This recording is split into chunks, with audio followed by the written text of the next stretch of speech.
అందరికీ నమస్కారం. ఈనాటి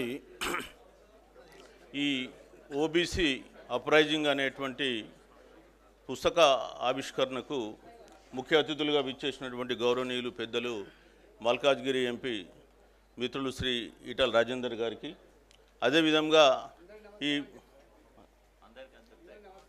ఓకే సమయాభావం వల్ల అందరికీ నమస్కారం అని చెప్పమంటున్నారు. సో మరి ఈ కార్యక్రమంలో హాజరైనటువంటి మీ అందరికీ కూడా నా యొక్క నమస్సుమాంజలు. ముఖ్యంగా ఈ పుస్తకాన్ని రివ్యూ చేయమనేటువంటి బాధ్యత నాకు అప్పచెప్పడం జరిగింది. సో అందువలన ఈ పుస్తకాన్ని ఆశాంతం చదవడం కూడా జరిగింది. ఒకసారి కాదు, 2 సార్లు చదివాను ఏం మాట్లాడాలని. కానీ ఎక్కువ మాట్లాడలేము, ఎందుకంటే ఇక్కడ సమయభావం వలన ఒక 5 to 10 minutes మాత్రమే మాట్లాడి నేను ముగిస్తాను. ముఖ్యంగా బీసీలకు సంబంధించినటువంటి సాహిత్యం అనేది భారతదేశంలో చాలా తక్కువగా ఉంది. ఇవాళ దళిత సాహిత్యం గురించి కానీ స్త్రీవాదం గురించి మాట్లాడితే అనేకమైన పుస్తకాలు వచ్చినాయి, కానీ బీసీల గురించి ఎక్స్ప్లెయిన్ చేస్తూ పుస్తకాలు రాలే. మరి ఈ బీసీల సాహిత్యం ఎందుకు అవసరం అనుకుంటే మనకు ఒక మాట గుర్తుకొస్తుంది, ఒక్క సిరా చుక్క 1,00,000 మెదళ్ళను కదిలిస్తుంది అన్నాడు కాళోజీ గారు. కాబట్టి ఈ పుస్తకం చదివితే తప్ప ఈ బీసీలు ఎవరు, వీళ్ళ చారిత్రక నేపథ్యం ఏంటి, వీళ్ళు ఏ విధంగా చరిత్రలో నష్టపోయిన్లు, మరి వీళ్ళు ఏ విధంగా ఈరోజు తిరిగి ఆర్గనైజ్ అవుతున్నారు, మరి పోరుబాట పట్టిన్లు అనేటువంటి విషయాలు మనకు అర్థమవుతాయి. సో మరి ఇదొక చిన్న పుస్తకం అని మీరు అనుకోవచ్చేమో, కానీ అది కాదు. వాస్తవానికి ఇది మన ఆత్మగౌరవ గ్రంథం. మనం దీంట్లో చాలా విషయాలు తెలుసుకునేటువంటి మనకు అవకాశం ఉంది. అదేవిధంగా తెలుసుకున్నటువంటి నాలెడ్జ్ను సమాజ సేవకు ఎట్లా ఉపయోగించుకోవాలనేటువంటి ఒక బాట కూడా ఉంది. సో నేను ఎప్పుడు కూడా మన ఎస్ఎన్డిపి మూమెంట్ అని అక్కడ కేరళలో ఇజ్వాస్ మూమెంట్ చేసినటువంటి నారాయణ ధర్మగురు ఉన్నారు, వారి మాటలు వింటూ ఉంటాను. ఇప్పుడు ఏంటంటే వారు ఏం చెప్తారంటే విద్య ద్వారా మనిషికి స్వేచ్ఛ వస్తుంది, ఫ్రీడమ్ వస్తుంది ఎడ్యుకేషన్ ద్వారా. సో మరి పుస్తకాలు చదివితే మనకు ఈ స్వేచ్ఛ, స్వాతంత్రాలు, సమానత్వం, సౌభ్రాతృత్వం అనేటువంటివి మనకు అర్థమవుతాయి. ఇంగ్లీష్ ఎడ్యుకేషన్ పుణ్యమా అని మనకు ఈ కాన్సెప్ట్స్ అన్ని కూడా రావడం జరిగింది. లేకపోతే మన మనోభావంలో ఉన్నట్టయితే మనుధర్మంలో పురుష సూక్తం ఏం చెప్పింది, ఋగ్వేదంలో నోట్లో నుంచి బ్రాహ్మణులు పుట్టిన్లు, బాహువుల నుంచి క్షత్రియులు పుట్టిన్లు, ఊరువుల నుంచి వైశ్యులు పుట్టారు, పాదాల నుంచి శూద్రులు పుట్టారు అన్నాడు. సో వర్ణ వ్యవస్థ మొదటి నుంచి కూడా శూద్రులు అనేటువంటి వాళ్ళను అణిచివేసింది. అతిశూద్రులు అనే వాళ్ళు వర్ణ వ్యవస్థలో లేరు. మరి వాళ్ళకేమిచ్చింది, బ్రాహ్మణులకేమో విద్యా విజ్ఞానం ఇచ్చింది, క్షత్రియులకేమో రాజరికము అధికారం ఇచ్చింది, వైశ్యులకు వచ్చేస్తే ఐశ్వర్యం ఇచ్చింది, వ్యాపారం ఇచ్చింది. శూద్రులకు మీరు మిగతా 3 వర్గాలకు సేవకులు, మీకు ఆస్తి హక్కు లేదు, విద్యా హక్కు లేదని చెప్పేసి 3000 సంవత్సరాలు అణిచివేసిన తర్వాత భారత రాజ్యాంగం వచ్చి అందరికి కూడా స్వేచ్ఛ, సమానత్వం, సౌభ్రాతృత్వం ఇచ్చిన తర్వాత 77 సంవత్సరాలు గడిచిపోయిన తర్వాత ఇవాళ మనం రివ్యూ చేసుకుంటే బీసీలు అనే వాళ్ళు ఎక్కడున్నారు అనే విషయం మనం చూసుకుంటే నిజంగా కూడా బాధాకరమైనటువంటి విషయం. సో దానికి అనేకమైన కారణాలు ఉన్నాయి. ఆ కారణాలన్నీ కూడా మనం ఈ పుస్తకంలో చూసుకోవచ్చు. సో మొట్టమొదట నేనేమంటానంటే ఈ పుస్తకం మనకు ఒక మేనిఫెస్టో లాంటిది. సో మనం దీంట్లో మన గత చరిత్ర చూడవచ్చు, వర్తమాన చరిత్ర చూసుకోవచ్చు, భవిష్యత్తును కూడా చూసుకునేటువంటి అవకాశం ఉంది. కాబట్టి ప్రతి ఒక్కరు కూడా ఈ పుస్తకాన్ని తప్పకుండా చదవాల్సిన అవసరం ఉంది. ముఖ్యంగా ఈ పుస్తకంలో 9 అధ్యాయాలు ఉన్నాయి. నేను బ్రీఫ్గా చెప్తా, ఎక్కువ చెప్పాను. మొదటి అధ్యాయంకి వచ్చేస్తే భారతదేశంలో సామాజిక న్యాయాన్ని ఆవిష్కరించడం. అంటే ఈ సామాజిక న్యాయం అనే కాన్సెప్టు ఇండియాలో ఎట్లా వచ్చింది, మరి అనాదిగా వేదకాలంలో శూద్రుల పరిస్థితి ఏంటి, అతిశూద్రుల పరిస్థితి ఏంటి, అక్కడి నుంచి మధ్యయుగంలో ఏమొచ్చింది, అదేవిధంగా బ్రిటిషర్స్ వచ్చిన తర్వాత ఏమొచ్చింది. ఈ సామాజిక న్యాయం అనే కాన్సెప్ట్ అంతా కూడా ఇంగ్లీష్ ఎడ్యుకేషన్ ద్వారా ఎట్లా వచ్చింది అనే విషయాలు వీరు ఇందులో స్పష్టంగా రాయడం జరిగింది. అట్లాగే మనం చూసినట్టయితే ఈ పుస్తకంలో 2వ అధ్యాయంకి వచ్చేస్తే సాంస్కృతిక విశ్లేషణ చేశారు. నేను కొద్దిగానే చెప్తున్నాను. ఇప్పుడు ఇందులో ఈ పుస్తకం గురించి పరిచయం చేస్తున్నాను. ఇందులో 2వ అంశం ఏంటంటే బీసీల సాంస్కృతిక విశ్లేషణ. ఈ కల్చరల్గా బీసీలలో ఎట్లాంటి డిఫరెన్సెస్ ఉన్నాయి, సో మరి బీసీలన్నీ కూడా ఇవాళ మన రాష్ట్రంలో కూడా 134 గుర్తించినటువంటి బీసీ కులాలు ఉన్నాయి. ఈ కులాలన్నీ కూడా ఒకటే లెవెల్లో లేవు. కొన్ని కులాలు వ్యవసాయ ఉత్పత్తి కులాలు ఉన్నాయి, కొన్నేమో చేతి వృత్తి కులాలు ఉన్నాయి, కొన్ని సేవా కులాలు ఉన్నాయి, కొన్నేమో ఆశ్రిత కులాలు ఉన్నాయి, కొన్ని ఈవెన్ అడుక్కునే కులాలు కూడా ఉన్నాయి. సో ఈ విధంగా డిఫరెంట్ కల్చర్ ఉంది. అయితే ప్రతి కులానికి ఒక ప్రత్యేకమైన కల్చర్ ఉంది. ఆ కల్చర్ను వారు ఇక్కడ విశ్లేషించడం జరిగింది.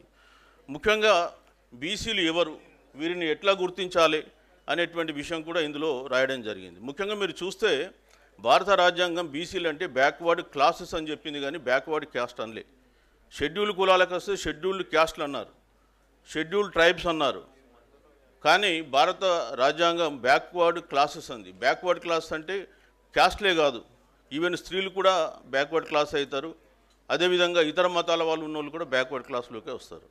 కాబట్టి భారత రాజ్యాంగం ఈ నిర్వచించిన బ్యాక్వర్డ్ క్లాసెస్ ఎవరని గుర్తించడానికి ఆర్టికల్ 340 ద్వారా కాకా కాలేకర్ కమిషన్ మొట్టమొదట నెహ్రూ గారు 1953లో అంబేద్కర్ డిమాండ్కు పెట్టడం జరిగింది, వారి డిమాండ్ మేరకు. సో అంబేద్కర్ గారు 1951లో రిజైన్ చేస్తూ ఆ రిజైన్ చేసిన లెటర్ రెండో అంశమే మీరు ఇమీడియట్గా బీసీలకు మనం అన్యాయం చేసినాం, వాళ్ళని ఎవరో గుర్తించాలి, మీరు కమిషన్ పెట్టమంటే 1953లో కాకా కాలేకర్ కమిషన్ పెట్టడం జరిగింది. ఆ కమిషన్ రిపోర్ట్ ఇచ్చింది 2399 కులాలు గుర్తించి. ఆ తర్వాత కమిషన్ పార్లమెంట్లో పెట్టకుండానే రిజెక్ట్ చేయడం జరిగింది. 1961లో రాష్ట్రాలకు మీరు బీసీల సంగతి మీరే చూసుకోండి, కేంద్రంకు సంబంధం లేదని చెప్పి లెటర్ రాశారు. ఆ తర్వాత బీసీ కమిషన్ గురించి ఎవడు మాట్లాడలే. 1977లో జనతా గవర్నమెంట్ వచ్చిన తర్వాత ఆ జనతా గవర్నమెంట్లో ఉన్నటువంటి కర్పూర్ ఠాకూర్ కానీ, ములాయం సింగ్ యాదవ్ కానీ, చరణ్ సింగ్ కానీ, చంద్రజిత్ యాదవ్ కానీ, వీళ్ళందరూ కూడా, శరత్ యాదవ్, వీళ్ళంతా మొరార్జీ దేశాయ్ మీద ప్రెషర్ పెట్టి రెండవ మండల్ కమిషన్ ఏర్పాటు చేయడం జరిగింది. ఆ మండల్ కమిషన్ రికమెండేషన్ 1980లో ఇస్తే మళ్ళీ దాన్ని మూలకు పడేశారు. ఆ తర్వాత 1990లో మళ్ళీ విపి సింగ్ గారు వచ్చిన తర్వాత శరద్ యాదవ్ మెడ మీద కత్తి పెట్టి దాన్ని అమలు చేయించాడు. చాలామందికి తెలియదు విపి సింగ్ చేశాడని. కాదు, ఆ రోజు శరద్ యాదవ్ తనకు అప్పుడు ఉన్నటువంటి పార్లమెంట్లో విపి సింగ్ ఉన్నటువంటి జనతాదళ్కు 157 సీట్లు ఉన్నట్టున్నాయి. అందులో ఈయనకు సంబంధించి దాదాపు 50 సీట్లు ఉన్నాయి. మొట్టమొదటిసారిగా భారతదేశంలో అటు బీజేపీ అదేవిధంగా ఇటు కమ్యూనిస్టులు కూడా సపోర్ట్ చేసిన గవర్నమెంట్ విపి సింగ్. అప్పుడు శరత్ యాదవ్, నువ్వు నాకు ఇమ్మీడియట్గా మండల్ కమిషన్ ఇంప్లిమెంట్ చేస్తావా లేదా ఆగస్టు 10th రోజు అప్పుడున్నటువంటి దేవిలాల్ జంతర్ మంతర్ దగ్గర ఒక ధర్నా పెట్టిండు. ఈయన ఎందుకంటే ఆయన మంత్రివర్గం నుంచి తీసేసిండు. నేను అందులో కలిసేసి నీ గవర్నమెంట్ బడగొడతా, నీకు ఆగస్టు 15th రోజు నువ్వు రెడ్ ఫోర్ట్లో జెండా ఎగురవేయలేవని చెప్పిండు. ఆ దెబ్బకు ఆగస్టు 6th రోజు క్యాబినెట్ మీటింగ్ పెట్టి ఓన్లీ ఉద్యోగాలలో 7th రోజు యాక్సెప్ట్ చేస్తూ జీవో ఇచ్చారు. సో అది బీసీలు నాయకత్వం మనం కాపాడుకుంటే మనకు వాళ్ళు బీసీలు చేసేటువంటి హెల్ప్. మీరు చాలామందికి అర్థం కాదు, మనమే బీసీలను ఓడగొట్టుకుంటాం. ఎవడెవడో ఒక మాటలు చెప్పిండని చెప్పేసి మన బీసీలను ఓడగొట్టుకుని మనం గొప్పగా ఫీల్ అవుతూ ఉంటాం. ఇవాళ చాలామంది బీసీలు ఓడిపోవడానికి కారణం మనమే. సో అది లాస్ట్లో నేను చెప్తాను, మన నాయకత్వాన్ని కాపాడుకోవాలి, అప్పుడే మనకు మేలు జరుగుతుందనే విషయాన్ని తెలియజేయడం కొరకే నేను ఈ విషయం స్పెసిఫిక్గా చెప్తున్నా. ఆ రోజు ములాయం సింగ్ యాదవ్ కానీ అదేవిధంగా కర్పూరి ఠాకూర్ వీళ్ళు లేనట్టయితే మండల్ కమిషన్ వచ్చేది కాదు. అదేవిధంగా శరద్ యాదవ్ లేకపోతే మండల్ కమిషన్ ఇంప్లిమెంట్ అయ్యేది కాదు. ఇది ఎవరు చేసిండ్రు? బీసీలు. ఇవాళ దేశంలో మొట్టమొదట ఒక సామాజిక విప్లవం ఎప్పుడు వచ్చిందంటే మండల్ కమిషన్ ద్వారానే వచ్చింది. ఇవాళ కులగణన జరగడంతో మరొక సామాజిక విప్లవానికి నాంది పలకబోతుంది. ఇవాళ మండల్ కమిషన్ రావడంతో బీసీలకు ఎవరు అనుకూలురు ఎవరు వ్యతిరేకులు తెలుసు. అందుకే నెక్స్ట్ గవర్నమెంటు అక్కడ ములాయం సింగ్ యాదవ్ యూపీలో వచ్చిండు, ఇటు లాలూ ప్రసాద్ యాదవ్ బీహార్లో వచ్చిండు. So that is the change. అదేవిధంగా మధ్యప్రదేశ్లో కూడా బీసీ గవర్నమెంట్ వచ్చింది. ఈరోజు కూడా మోహన్ యాదవ్ వాళ్ళు ఉన్నారు. సరే, బీసీలు అధికారంలోకి వచ్చిండ్రు. రాజస్థాన్లో కూడా అశోక్ గెహ్లోట్ లాంటి వాళ్ళు కూడా చాలామంది వచ్చిండ్రు. సో ఇక్కడ మండల్ కమిషన్ చేసినటువంటి అదొక సామాజిక విప్లవం. విద్యా ఉద్యోగాలలో ఈరోజు కూడా చూస్తే మండల్ కమిషన్ వచ్చి దాదాపు 93 నుంచి అమలవుతుంది. యాక్చువల్లీ 92లో ఇందిరా సహాని జడ్జిమెంట్ వచ్చింది. ఆ తర్వాత 93 నుంచి అమలవుతుంది. ఈ 93 నుంచి అమలంటే దాదాపు మనకిప్పుడు 17 + 25 42 సంవత్సరాలు.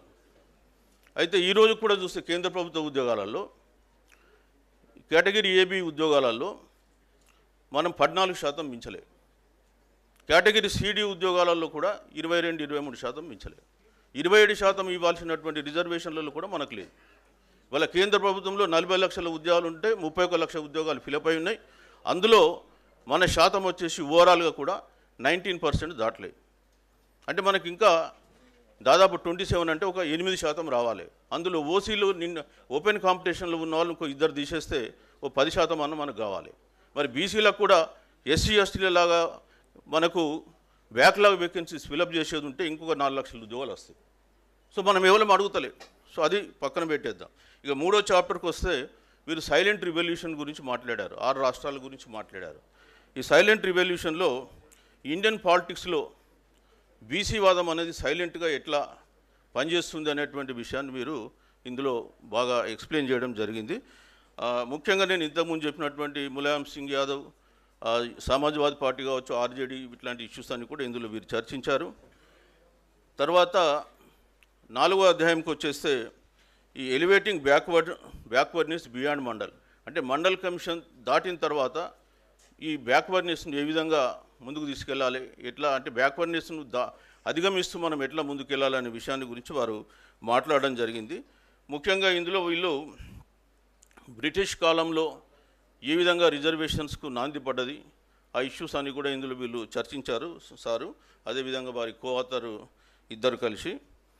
అదేవిధంగా 6th చాప్టర్కి వచ్చేస్తే ఓబీసీ రిప్రజెంటేషన్ ఏ పర్సిస్టెంట్ ఛాలెంజ్, అంటే భారత రాజకీయాలలో ఓబీసీల స్థానం ఏంటి.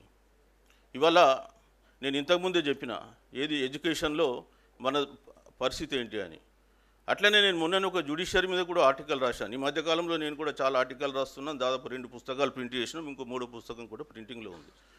సో ముఖ్యంగా ఏంటంటే జ్యుడిషియరీకి వస్తే 2014 నుంచి మొన్న 24 వరకు కేంద్రంలో న్యాయశాఖ మంత్రి చెప్పినటువంటి సమాధానం 78% ఓసీలకు పోయింది.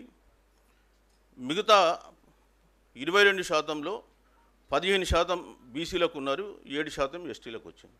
సో ఇది జరుగుతున్నటువంటి అన్యాయం. ఇవాళ మేము అంటే మొత్తం మన తెలంగాణ హైకోర్టులో 1950 నుంచి ఇప్పటి వరకు ఎంతమంది చీఫ్ జస్టిస్ లైన్లు, ఎవరు బీసీలు అవన్నీ రాసిన ఒక్క బీసీ కాలే. ఒక్క బీసీ అయ్యిండు కొమరయ్య గారు, కుర్మా కమ్యూనిటీ, కరీంనగర్. అది నైజాం స్టేట్లో ఆయన మున్సిపల్ మేజిస్ట్రేట్గా రిక్రూట్ అయ్యింది కరీంనగర్. అతను మెల్లగా ఎదిగి హైకోర్టు చీఫ్ జస్టిస్ అయ్యింది. స్వతంత్ర భారతంలో మాత్రం కాలే. మరి నైజాం స్టేట్ న్యాయమా మన స్టేట్ న్యాయమని నాకేమైతే అర్థం కాలే ఆ ఇష్యూలో. అట్లనే ఒక్క బీసీ కూడా తెలంగాణ నుంచి సుప్రీంకోర్టుకి ఎలివేట్ కాలే. This is the scenario. So ఇక ఆర్థిక రంగంకి వస్తే నేను చెప్పాల్సిన అవసరం లేదు. ఆర్థిక రంగంలో వరుణ్ ఇండియా అనేటువంటి పత్రిక భారతదేశంలో 228 మంది $1 బిలియన్ ఉన్నోళ్ళని చెప్పింది. అందులో 18 మంది హైదరాబాద్లో ఉన్నారు. ఆ 18 మందిలో ఒక్క బీసీ లేడు, ఒక్క ఎస్సీ లేడు, ఒక ఎస్టీ లేడు. ఇది పరిస్థితి. సో అన్ని రంగాలలో అటు విద్య, ఉద్యోగం, రాజకీయం, ఆర్థికం, న్యాయరంగం, ఏ రంగంలో కూడా ఈరోజు దేశంలో బీసీలకు వాళ్ళ వాటా ప్రకారం కాదు కదా, కనీసం మనం ఆ నైజాం స్టేట్లో ఉన్న వాటా కూడా మనకు దక్కకుండా పోయింది. సో మరి బీసీలేమో మెజారిటీ ప్రజలు. ఇవాళ దేశంలో 140 కోట్ల జనాభా ఉంటే 80 కోట్ల మంది బీసీలు ఉన్నారు. ప్రపంచంలో 800 కోట్ల మంది జనాభా అనుకుంటే 80 కోట్లు అంటే ప్రతి 10 మందిలో ప్రపంచంలో నేను చెప్తున్నా ఒక బీసీ. అట్లాంటి సందర్భంలో మరి బీసీలకు ఉన్న స్థానం ఏంటి? సో అది మనం ఇక్కడ చూడాలి. అదేవిధంగా వారు 7వ అధ్యాయంలో ఇక్కడ ఓబీసీ క్యాస్ట్లకు సంబంధించి వాళ్ళ కోరికలు ఏమున్నాయి, వాళ్ళ యాస్పిరేషన్స్ ఏంటి అనే దానిపైన డిస్కస్ చేశాడు. 9వది economic transformation of OBC in India. భారతదేశంలో ఆర్థికంగా ఏ విధంగా వీళ్ళ పరిణామక్రమం ఉంది, ఒక చేతి వృత్తులు నాశనం అయిపోయి ఈరోజు ఎటు కాకుండా వీళ్ళు మధ్యలో ఎట్లా కొట్టుమిట్లాడుతున్న విషయాలు వీళ్ళు ఎక్స్ప్లెయిన్ చేశారు. 9వది వచ్చేస్తే ఓబీసీ మేనిఫెస్టో. ఈ ఓబీసీ మేనిఫెస్టో ఆల్మోస్ట్ అందులో వారు దాంట్లో కూడా రాశారు నా పేరు చిరంజీవి అని స్పష్టంగా. సో మేము ఢిల్లీలో ఒక మీటింగ్ చేసినప్పుడు ఈ ఓబీసీ మేనిఫెస్టో ఇచ్చినాం. అదేవిధంగా 37/20/24 రోజు తాజకృష్ణ హోటల్లో మీటింగ్ పెట్టినప్పుడు కూడా ఓబీసీ మేనిఫెస్టో ఇచ్చినాం. ఆల్మోస్ట్ అన్ని పాయింట్స్ కూడా కవర్ అయినాయి, ఇంకొకటి 2 ఎక్స్ట్రా కూడా కవర్ అయి ఉన్నాయి. సో మొత్తంగా ఈ బుక్ మనం చదివి అర్థం చేసుకుంటే రేపు రాబోయే కాలంలో ప్రజలకు మనం సేవ చేసే అవకాశం ఉంటుంది. సో ఈ బుక్ ద్వారా మనం ఏం నేర్చుకుంటాం, ఏం మనం ఇంటికి తీసుకెళ్తామంటే ఇంకా చాలా విషయాలు ఉన్నాయి. ఆ విషయాలలో ముఖ్యంగా ఏంటంటే మన బీసీల వెనుకబాటుతనం, బీసీలు ఒకప్పుడు ఏ విధంగా బతికిండ్లు, ఈ విషయాలు అన్నీ కూడా మనకు అర్థమవుతాయి. కాబట్టి ప్రతి ఒక్కరిని నేను కోరేది ఏంటంటే ఈ పుస్తకాన్ని చదవండి, ఆకలింపు చేసుకోండి. రేపు రాబోయే కాలంలో బీసీ ఉద్యమానికి మీరందరూ కూడా ఒక నిర్మాతలు కండి. ఇవాళ భారతదేశంలో మన పర్టికులర్ తెలంగాణలో అన్ని ఉద్యమాలైనాయి, ఒక్క బీసీ ఉద్యమమే బాకింది. మీరు చూస్తే సాయుధ తెలంగాణ పోరాటం అయిపోయింది, ముల్కీ నాన్ ముల్కీ అయిపోయింది. తర్వాత 1967లో తొలి దశ తెలంగాణ ఉద్యమం అయిపోయింది. మావోయిస్టు ఉద్యమాలైనాయి, దళిత ఉద్యమాలైనాయి, స్త్రీ ఉద్యమాలు జరిగినాయి, ప్రత్యేక తెలంగాణ ఉద్యమం జరిగింది, రాష్ట్రం సాధించుకున్నాం. కానీ లాస్ట్కు మిగిలిపోయింది ఒకటి బీసీ ఉద్యమం. ఖచ్చితంగా ఇవాళ బీసీలు కూడా ఈ తెలంగాణ రాష్ట్రంలో చాలా అసంతృప్తితో రగిలిపోతున్నారు. ఎందుకంటే గత 77 ఏళ్ళుగా ఒక్క బీసీ కూడా ఇక్కడ ముఖ్యమంత్రి కాలేదు. పక్కన చూసినట్టయితే తమిళనాడులో బీసీలే రాజ్యం వెళ్తున్నారు. మధ్యలో ఇద్దరు ఎంజి రామచంద్రన్, జయలలిత వచ్చిపోయినప్పటికీ కూడా ఈరోజు కూడా కరుణానిధి తనయుడు వెళ్తున్నాడు. అటు కేరళ పోతే కూడా బీసీ ముఖ్యమంత్రి, కర్ణాటక పోతే బీసీ ముఖ్యమంత్రి, నేను ఇంతకుముందు చెప్పిన మధ్యప్రదేశ్ కూడా బీసీ ముఖ్యమంత్రి. సో ఈ విధంగా దేశంలో అన్ని రాష్ట్రాలలో ఇంచుమించు బీసీ లైన్లు. కానీ రాష్ట్రాలు రెండు తెలుగు రాష్ట్రాలు, అవి ఆంధ్రప్రదేశ్, తెలంగాణ. ఉంటే వెస్ట్ బెంగాల్ పక్కన పెడదాం, అదంతా కూడా కమ్యూనిస్ట్ పాలన. సో రాబోయే కాలంలో బీసీలు తమకు జరుగుతున్న అన్యాయాన్ని తెలుసుకోవాలనే ఉద్దేశంతో మేము కూడా బీసీ ఇంటలెక్చువల్ ఫోరం ద్వారా గత 1 ఇయర్ నుంచి కూడా పోరాటం చేస్తున్నాం. సో రాబోయే కాలంలో ఖచ్చితంగా మనందరం ఆర్గనైజ్ అయిన తర్వాత ఎట్లయితే అంబేద్కర్ గారు చెప్పారో, బోధించు, తర్వాత సమీకరించు, పోరాడు అన్నారు. సో ఆ బాటలో మనం నడుస్తున్నాం. కాబట్టి ఆ బాటలో మనం అందరం నడిచి తెలంగాణలో ఖచ్చితంగా బీసీ సాధికారత సాధిద్దాం, సామాజిక న్యాయాన్ని సాధిద్దాం, మనమెంతో మనకు వాటాను మనం తెచ్చుకుందామని చెప్పి కోరుకుంటూ, నాకు పుస్తకం పరిచయం చేసే అవకాశం ఇచ్చినందుకు ఆర్గనైజర్స్కు ప్రత్యేకంగా ధన్యవాదాలు తెలుపుతూ సెలవు తీసుకుంటున్నాను. Thank you.